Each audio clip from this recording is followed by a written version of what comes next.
இன்றைக்கு கல்வி மாண்புகள், கல்வி தந்தைகள், கல்வி பேருடைய ஆகிட்டார் இவெல்லாம் காலேஜ் நடத்தணும்னு சொல்லி போன அரசாங்கம் அஇஅதிமுக அரசாங்கத்தில் ஒரு சட்டம் கொண்டு வந்தான். புதிய சட்டம். என்ன சட்டம்னா தனியார் பல்கலைக்கழக சட்டம்.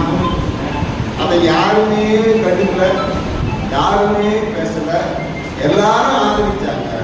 அதன் விளைவு இன்னைக்கு தமிழ்நாட்டில் 58 தனியார் பல்கலைக்கழகங்கள் இருக்கிறது.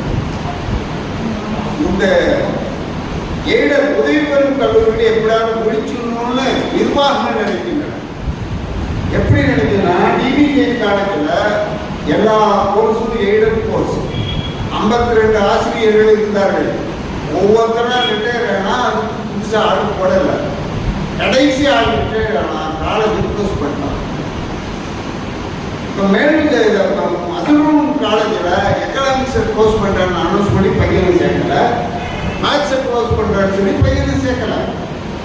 மூரிஸ் காலேஜில் 46 கோர்ஸ் வேக்கண்ட் இருக்கு, அங்கே போட மாட்டேங்கிறான். எனக்கு அது தேவையில்லையா, நான் ஈவினிங் காலேஜ் வச்சுருக்கேன், அதிலே வருமானம் ஏராளமாக வருது, எனக்கு எய்டட் கோர்ஸ் தேவையில்லை என்று மூரிஸ் கல்லூரி சொல்லிக்கிறது.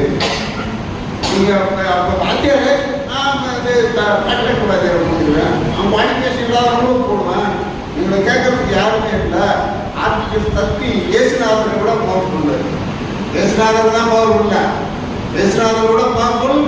இந்திய அரசு சட்டம் 30(1) சொல்லிட்டு அங்கே ஒருத்தர் உட்காந்துருக்காரு. பார்த்தீர்களானால் எல்லா கல்லூரிகளும் எப்படி ஈவினிங் காலேஜ் வந்து உங்களுக்கு தெரியுமா? நாங்கள் வேலை செய்யணும் முதல் அந்த வரலாறு இருக்குது.